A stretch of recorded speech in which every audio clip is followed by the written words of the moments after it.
Hello Aries, Sun, Moon Rising, and Venus signs. Kamusta po kayo? Sana po'y nasa mabuti kayo ang kalagayan.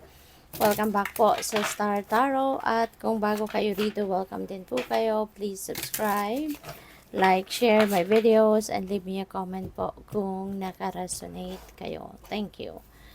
So, first message ninyo, there are lies and deception na po pwedeng mangyari dito. Kaya, pwede kasi na ibang tao ito, yun, merong magsisinungaling sa'yo. Merong manloloko sa inyo dito. Maaaring meron ditong madidiscover kayo, isang sekreto, at yung sekretong ito, ano man ang madidiscover ninyo, pwedeng nakapaloob sa isang envelope, no? Maaaring madidiscover ninyo whatever information there is, no, sa loob nito. Maaaring ito yung katotohanan, no? Nasa envelope yung katotohanan. At maaaring yun ang madidiscover ninyo, no? Na kung lahat ng sinabi sa'yo, lahat ng nalaman mo, 'di ba, ay pawang kasinungalingan. Maaring kung ano man ang mga sinabi sa iyo, ano man ang mga impormasyon na pinaniwalaan ninyo, no? Siguro kung matagal ng panahon nito or kung ano pa man, dito mo mapapatunayan, 'di ba? Pag nabasa mo na kung ano nilalaman ng envelope na 'yan, no? 'Yun ang magpapatunay, 'di ba? Na lahat ng alam mo tungkol sa kung anumang bagay na to ay pawang kasinungalingan lamang, Aries. So, yun. So, what else? We have twin flame journey. So, this could be also the time wherein you will be meeting your twin flame. Pwede na this time, makilala mo na. No? Ito na yung tao, no, na makakasama mo habang buhay, or ito na yung nakatakda na tao para sa'yo, romantically, na maging kapartner mo. Okay? So, pwedeng, this is the perfect time na, kumbaga, na makikilala mo na itong twin flame mo. We have Aries, Leo, and Sagittarius. Maaaring katulad mo din, no? Maaaring isa din siyang Aries. Maaaring isa siyang Leo or Sag, no? Ang sign ng twin flame mo na ito.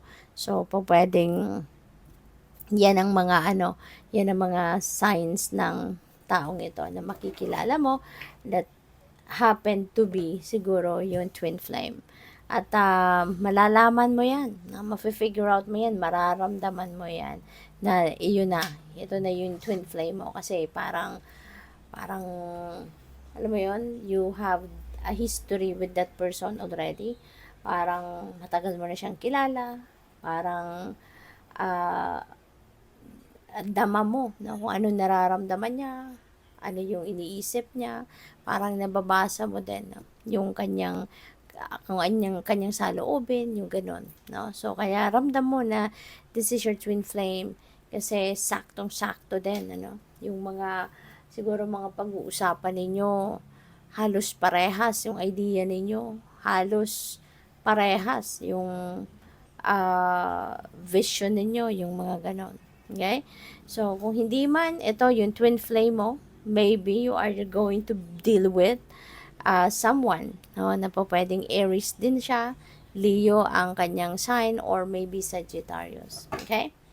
So, maraming salamat, no, Aries, for subscribing to my channel. And if you haven't subscribed yet, subscribe na po kayo. Salamat.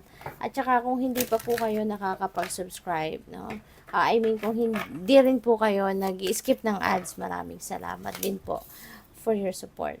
So, we have the Wind Fairy. Ayan. So, siguro ngayon, with this kasinungalingan, no, na mapapabulaanan mo sa ngayon, marami kang pwedeng isipin ngayon. Maaaring kakalkalin mo, 'di ba? Yung mga taon, or kung taon man to, or mga buwan, or mga weeks, na nalaman mo etong mga kasinungalingang ito, 'di ba? So, siguro you're going to recall, no, anong mga nangyari after that. paano mo nalaman, 'di ba? Yung mga ganyan. Kasi parang aanuhin mo, iti-trace back mo eh, no? Kung ano na yung mga sumunod na mga pangyayari from that simula nung kwento sa'yo or sinabi sa'yo ang mga kasinungalingang ito. So, there's a lot of thinking na po pwedeng gawin si Aries kasi you are going to intellectually analyze everything. Kasi parang siguro hindi mo malaman, ano, pag na-discover mo na, nilalaman na yung sobrang yan.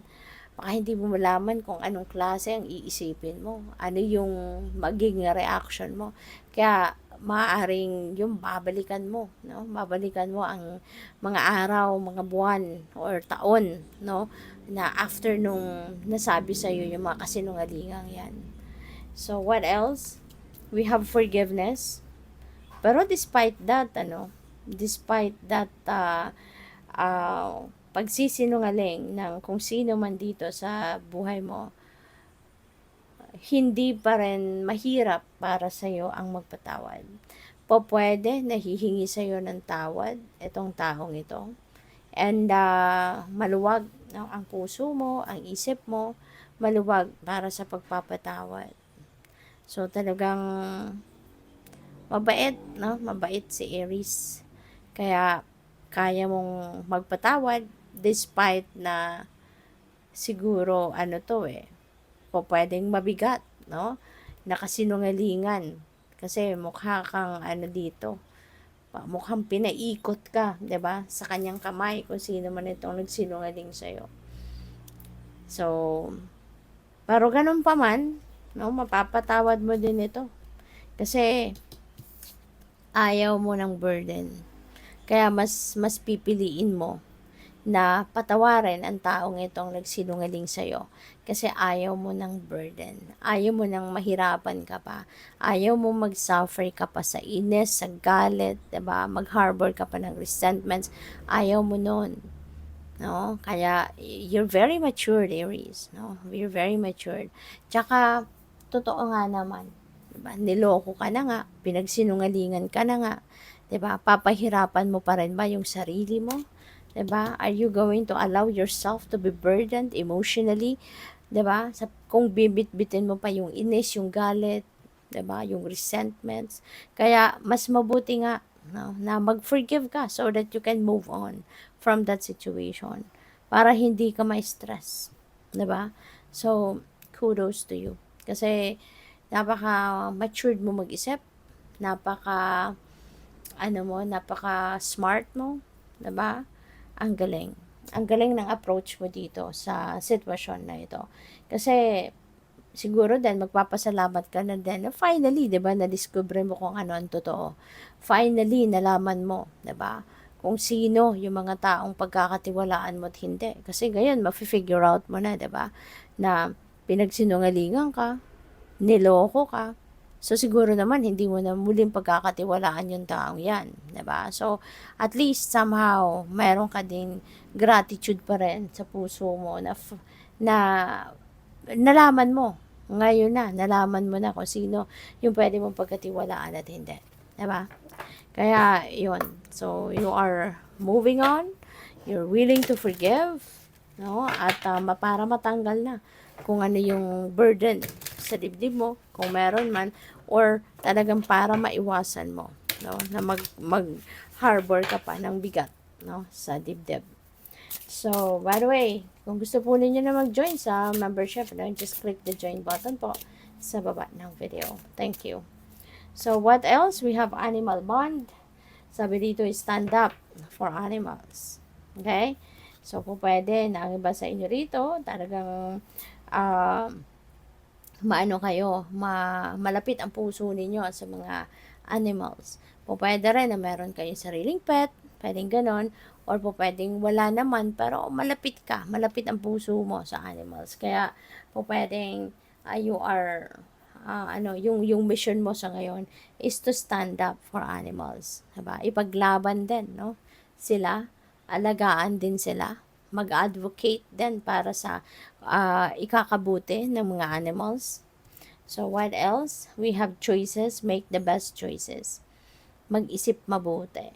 'Diba? In order for you to make the best choices, aside from makinig ka sa inyong intuition, kasi yun ang gagabay sa'yo towards, the right decision, para makita mo kung ano yung ideal, 'di ba, na sitwasyon na pipiliin mo, or para makita mo kung ano yung ideal na sitwasyon na pwedeng ma-experience mo, 'di ba? Sundin mo yung bulong ng intuition mo.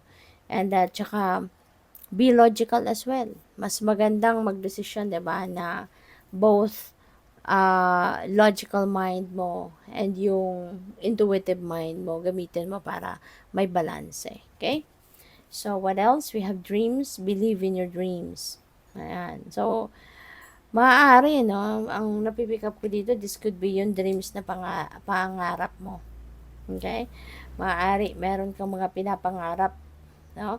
Magtiwala ka na kung ano man ang inyong mga pinapangarap sa buhay, 'di ba? Makakamit mo, mararating mo. It doesn't matter, kung ano yung edad mo. It doesn't matter kung nasaan ka, kung ano yung kalagayan mo sa buhay sa ngayon, no? Regardless, no? Kung ano man yan, 'di ba? Ah, kung gusto mong matupad ang inyong pangarap, 'di ba? Magtiwala ka lang dito na yan ay kaya mong gawin. At saka, yun importante, mag-take action ka. Do whatever you can, 'di ba? Para mangyari kung ano man yung mga pinapangarap mo. Okay? So, good luck. Thank you for watching. Love and light. Namaste.